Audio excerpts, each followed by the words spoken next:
Hello வணக்கம், welcome to vita channel. இந்த வீடியோவில் நம்ம எதை பற்றி பார்க்க போகிறோம்னா, கவாசாக்கியில் புதுசாக லான்ச் பண்ணியிருக்க W175 இந்த பைக்கை பற்றின டீட்டெயில்ஸ் தான் பார்க்க போகிறோம். இந்த வீடியோவை பார்க்குறதுக்கு முன்னாடி நம்ம சேனலை சப்ஸ்கிரைப் பண்ணாமல் இருந்தீங்கன்னா சப்ஸ்கிரைப் பண்ணிடுங்க. மறந்து நம்ம பெல் ஐக்கானை கிளிக் பண்ணிக்கோங்க. ஃபஸ்ட்டு இந்த வண்டியில் கொடுத்துருக்க ஸ்பெசிஃபிகேஷன் பார்க்கும்போது, இந்த வண்டியில் 177cc ஏர் கூல்டு இன்ஜின் கொடுத்துருக்காங்க. இது வந்து ஒரு சிங்கிள் ஓவர் ஹெட் கேம் கொண்ட இன்ஜினு. 2 வால்வ் வந்து இதில் கொடுத்துருக்காங்க. இதில் ப்ரொடியூஸ் ஆகிற பவர்னு பார்க்கும்போது 30 PS ஆஃப் பவர் 7500 RPMலையும் 13.2 Nm டார்க் வந்து 6000 RPMலையும் ப்ரொடியூஸ் பண்ணுது.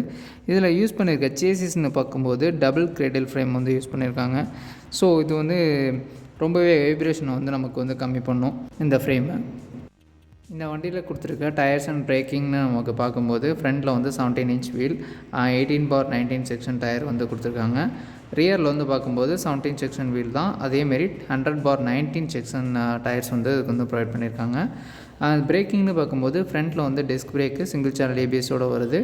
இது வந்து 240 mm டயமீட்டர் கொண்ட ஒரு டிஸ்க் பிரேக்கு. ரியரில் வந்து பார்த்திங்கன்னா 110 mm ட்ரம் பிரேக் வந்து ப்ரொவைட் பண்ணியிருக்காங்க. இந்த பைக்கோட டைமென்ஷன்ஸ்னு பார்க்கும்போது நமக்கு ஓவரால் லென்த்து பார்த்திங்கன்னா உங்களுக்கு 2007 mm வந்து லென்த்தும், விட்த்து வந்து 806 mm வந்து விட்த்தும் இருக்குது. தென் ஹைட் வந்து பார்க்கும்போது 1050 mm வந்து ஹைட் கொடுத்துருக்காங்க.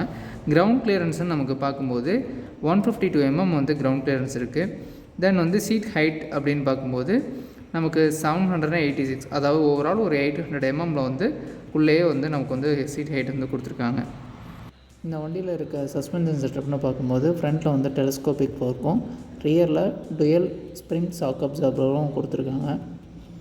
இந்த வண்டியில் யூஸ் பண்ணியிருக்க எலக்ட்ரிக்கல் யூனிட்னு பார்க்கும்போது உங்களுக்கு ஹேலஜனில் தான் ஃபுல் அண்ட் ஃபுல் வந்து லைட் எல்லாமே எடுத்து வந்திருக்காங்க.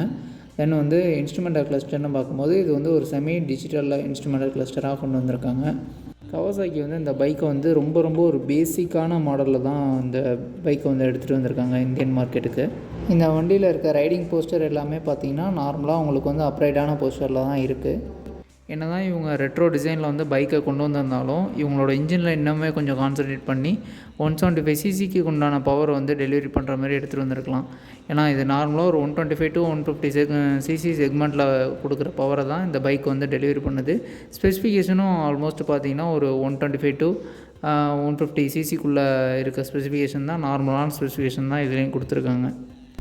ஏன் கவாசாக்கி வந்து இதை ஒரு நார்மல் பைக்காக கன்சிடர் பண்ணி லான்ச் பண்ணாங்கன்னு தெரில. இந்தியன் மார்க்கெட்டை அவங்க வந்து இன்னுமே வந்து 90s பீரியட்லேயே வந்து நினைக்கிறாங்களான்னு தெரில. ஏன்னா இப்போ வந்து இருக்க கேட்டகரிக்கு ஸ்போர்ட்ஸ் செக்மெண்ட்டில் எவ்வளோ பைக்ஸ் வந்து லான்ச் பண்ணிகிட்ருக்காங்க, சக்ஸஸ்ஃபுல்லாகவும் மூவ் ஆகிட்டுருக்கு. ஸோ அப்படி இருக்கும்போது இவங்க வந்து ஒரு பர்ஃபார்மன்ஸ் ரிலேட்டடான பைக்கை வந்து இந்த செக்மெண்ட்டில் வந்து லான்ச் பண்ணியிருந்தாங்கன்னா கண்டிப்பாக அது வந்து சக்ஸஸ்ஃபுல்லாக இருந்திருக்கும்.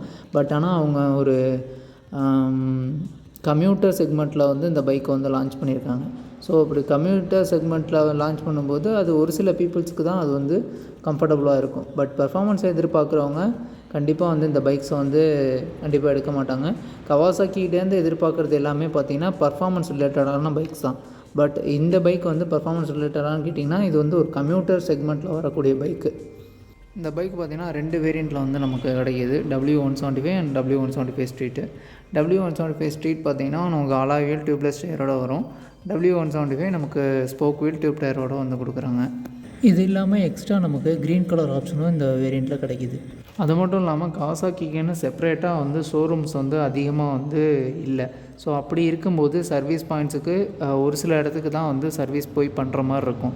இதனால் கூட நமக்கு வந்து இதில் கஸ்டமர்ஸ் வந்து குறையிறதுக்கு சான்சஸ் இருக்குது. இதோட ப்ரைஸ் பாயிண்ட்னு பார்க்கும்போது பேஸ் வேரியண்ட் வந்து 1,55,500 ஸ்டார்டிங் ஆகி டாப் மாடல் வந்து பார்த்திங்கன்னா 1,62,500 ஆன் ரோட் ப்ரைஸில் வந்து ஃபிக்ஸ் பண்ணியிருக்காங்க. இது மாதிரியான ஆட்டோமொபைல் அப்டேட்டட் கண்டென்ட்ஸ் வந்து தெரிஞ்சுக்கிறதுக்கு நம்ம சேனலை சப்ஸ்கிரைப் பண்ணாதவங்க சப்ஸ்கிரைப் பண்ணி வச்சுக்கோங்க.